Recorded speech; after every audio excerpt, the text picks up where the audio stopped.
अस्सलाम नाज़रीन, नून लीग की उस्मा कारदार ने पीटीआई के मुसर्रत जमशेद चीमा के साथ बिला वजह बदतमीज़ी शुरू कर दी और बदजुबानी शुरू कर दी। और पीटीआई की मुसर्रत जमशेद चीमा ने इनकी ज़ुबान को लगाम डालने के लिए इनकी असलियत बता दी और इनको एक्सपोज करके रख दिया। नाज़रीन, आइए इनकी गुफ्तगू सुनते हैं। ये 2 साल बाद ही क्यों याद आया? आप लोग पहले भी तो जा सकते थे, लेकिन एक फैसला अगर पीटीआई के हक में आ गया है तो क्या तहरीक इंसाफ को इसी सुप्रीम कोर्ट से आप कलअदम करवा देंगे? इकरा, मुझे एक बात बिल्कुल समझ नहीं आ रही कि जो मोहतरमा बैठी हुई हैं यहाँ पे आपकी मेहमान, ये कौन सी पार्टी को रिप्रेजेंट कर रही हैं? पीटीआई है, वो मेरा ख्याल है पीटीआई की है। देखें, नहीं, बात सारी ये है कि इन्होंने तो अल्ल-एलानिया पब्लिकली कह दिया कि मैंने पीटीआई छोड़ दी है और बल्कि मैंने सियासत भी छोड़ दी है। तो अब तो पुरानी बात हो गई ना, पुरानी बात हो गई। नहीं, पुरानी की बात नहीं है, ये बात तो मुसद्दका है। और आप क्लिप दिखाएं इनका, और अब शायद रिजर्व सीट के चक्कर में ये फिर आ गई हैं। लेकिन बहरहाल ये आपकी मर्जी है।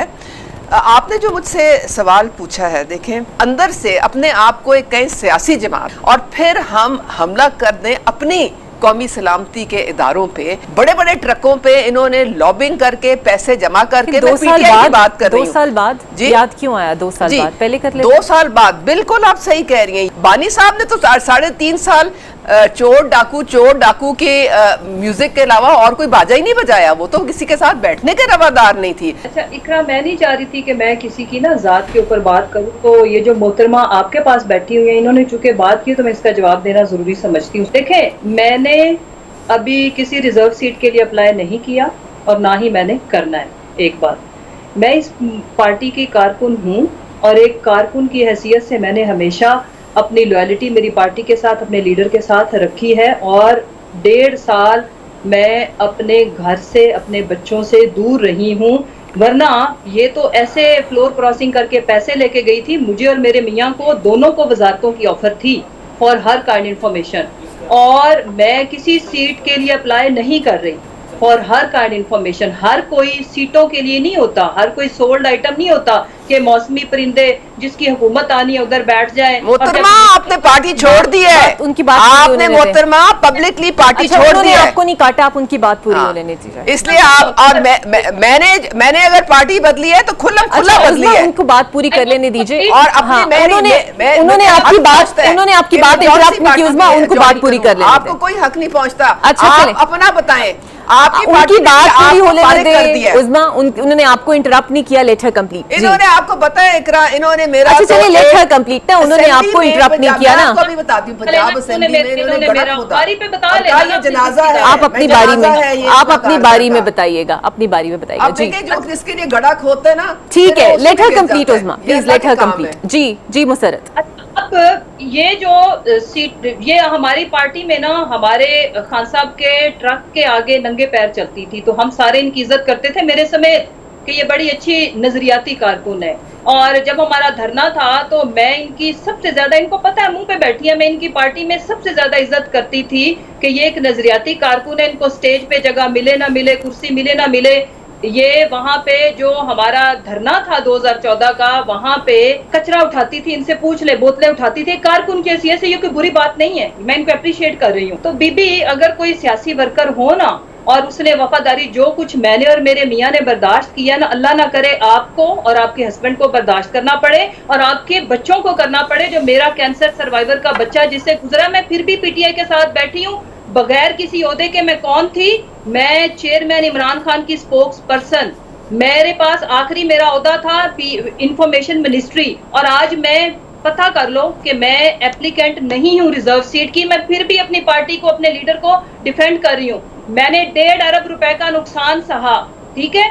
हर बंदे की एक औकात और एक लेवल होता है। मेरा लेवल और औकात ये है कि सारा कुछ सहने के बावजूद आज मेरे मियाँ की 1 महीना पहले ओपन हार्ट सर्जरी हुई है, फिर भी हम खान के साथ खड़े हैं। और आपको याद है, आपको कोई एंटर नहीं होने छोड़ दिया, कंप्लीट। आप वक्त जाया ना करें, उसने छोड़ दिया आपको। आपने पीएमएलएन के साथ वो चीजें कर रही हो जो हमारे साथ रह के आप उनको गंदी गालियां देती थी, गलीज जुबान इस्तेमाल करती थी, आज आप हमारे लिए कर रही हो। तो आप अपनी जुबान पर जरा कंट्रोल रखा करें। मेरी जुबान जो है ना, मेरी जुबान एक मुहज्जब दायरे में जुबान है। आप अपनी कबर खोदने वाली, आप अपना कबर खोदने वाली और वो साजिश को याद करें जो आपने मेरे खिलाफ की थी, वो भी याद बात कर ले कैन आप। आई से समथिंग? मेरे इस तरह जी जी, क्या उसे काम लेट करते हैं? कंप्लीट। आप प्लीज, मैं किसी के बिल्कुल मेरा ख्याल है इससे आगे किसी मूव के ऑन अंदर करते नहीं हैं, घूमती। बिल्कुल इससे आगे मूव ऑन करते हैं। मुसरत प्लीज आप उस सवाल पे आइएगा। मैंने जी इसका जिक्र तक नहीं किया, मैं इस काबिल नहीं समझती कि मैं आपका तस्करा करूं। आपने अगर किया है तो आप फिर ना करें ना। Letter complete. अब आप रहने मुसरत दें। आप उस सवाल आप पे आइए बहस जो ना मैंने करें, आपसे क्योंकि पूछा है। आपके पास कहने के लिए उस्मा कुछ है आप नहीं। उन्हें अपनी टाइम बारी पे प्लीज बोल लीजिएगा। आपको एक सीट चाहिए और एक तनख्वाह मुसरत, चाहिए, आप- मुझे आपका लेवल पता है। मैं आपके बिल्कुल लेवल सही, तक मेरा ख्याल है हम नहीं आता, जातियात पे नहीं आते। आपका लेवल तो हमने देख लिया था, आपका लेवल हम चेक कर चुके हैं। वो हम पूछ लिया जातियात कि पे हमने। नहीं आते। अब आप मुसरत आप प्लीज मेरी सवाल का जवाब दीजिएगा। जान बनी हुई, जिस तरह आप हमारे लिए वो बाले जान थी, हर उनका इवेंट अरे वो वाले जान थी तो अब क्या, आप क्या हैं? आप क्या हैं? आपकी क्या औकात रह गई ये पार्टी में? जरा ये मुसरत आप मेरे सवाल का पीपल्स पार्टी के साथ तहरीके इंसाफ हाथ मिलाएंगी, इस पे प्लीज रिस्पॉन्ड कीजिएगा। मेरा ख्याल है हम जातियात पे ना आए। देखिए इनको बंदा क्या बताया, आपकी टिकटॉक जुबान ज़दे आम है। आपने चिकनाई वाले हाथ मरियम के जोड़े को लगा दिए, फिर आपको शर्मिंदगी उठाना पड़ी। आप मेहरबानी करके ना मेरी जात से आप आगे बढ़ जाएं। हाँ। आप अपनी फिक्र करें कि आपके साथ क्या होना है। अब मैं कर लो बात कि आपने करनी है तो कर लो, मेरे हिस्से पे बात, आई डोंट माइंड, कर लो आप। नहीं आप बात पूरी करें। मुझे उस्मा बहुत इज्जत दी है उस्मा आपने। आपसे भी मैं रिक्वेस्ट अच्छा, करूंगी, हम political जातियात आती पे हूँ। नहीं जब आते। ये बात अच्छा मेरी उनको- बात उनको सुने, इसके मैं अलावा पॉलिटिकल आता पे क्या? आती उनके हूँ। पास है ही बिल्कुल कुछ नहीं। बिल्कुल आप पॉलिटिकल स्टैंड पे आए। उनके हम पास बिल्कुल बात हम है किसी की इसके जात पे अलावा। नहीं। आप पॉलिटिकली प्लीज आंसर रिस्पॉन्ड कर दें मुसरत। मैंने जिक्र तक नहीं किया कुछ, मैं बिल्कुल पॉलिटिकल बात सही, की है, बिल्कुल, तो ये जिस बिल्कुल। पार्टी आप में please भी थी, मैं जिस politically पार्टी respond में कर हूँ, दें। मुझे पता है, मेरे लीडर को भी पता है, और आप क्या हो अवाम को पता है। Leave on the public. अच्छा देखो इकरा, मुझे जो सबसे इम्पोर्टेंट चीज है ना कि क्या कभी कोई सियासी जमातें जो इतनी ज्यादा पॉपुलैरिटी के साथ हों, क्या कभी वो ये मतलब इस तरह की, मतलब मेरा ख्याल है कि पीएमएलएन में अभी भी सेन वॉइसेस हैं।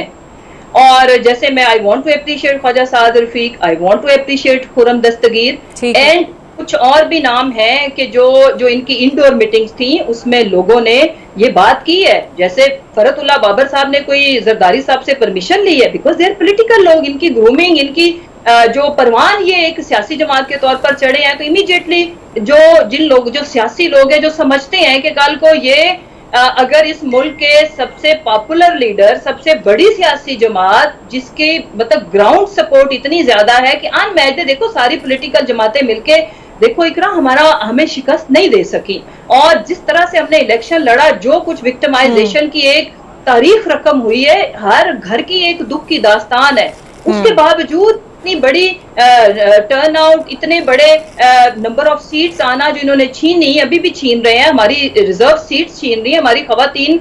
हमारी पार्टी का ये फैसला है जिसको सबसे पहले मैंने खैर मकदम किया है। और मैं ये भी बताना चाहती हूँ कि मुझे और मेरे मियाँ को खान साहब की तरफ से इंस्ट्रक्शंस थी, तो हमने जनरल सीट के लिए अप्लाई किया था। वो भी जब हमारी टिकट नहीं हुई, इमीडिएटली सबसे पहले मैंने ट्वीट किया था कि नो प्रॉब्लम, और अभी हमारा पार्टी का मुतफिका फैसला है कि जिन खवातीन ने जेल काटी है ज्यादा, उनको हम प्रेफर कर रहे हैं। नाजरीन, 9 मई की आड़ में जिस तरह से पीटीआई को जुल्म जबर का निशाना बनाया गया और किसी की भी माँ, बेटी और बहन महफूज नहीं रही, और जो हर तरह का जुल्म जबर करके और प्रेशराइज करके इनसे प्रेस कॉन्फ्रेंसेज कराई गई, इनको पार्टी छोड़ने पर मजबूर किया गया और इमरान खान के खिलाफ बयान देने को भी मजबूर किया गया। आज उस्मा कारदार इनको ताने दे रही है और इनके खिलाफ बदजुबानी कर रही है। लेकिन नाज़रीन, मुसर्रत जमशेद चीमा ने तो जुल्म जबर से तंग आकर और प्रेशर को ना बर्दाश्त करते हुए प्रेस कॉन्फ्रेंस की और पीटीआई को छोड़ दिया। लेकिन उस्मा कारदार जिसने पैसों की लालच में पीटीआई को छोड़ दिया और इमरान खान को छोड़ दिया और नून लीग को ज्वाइन कर लिया।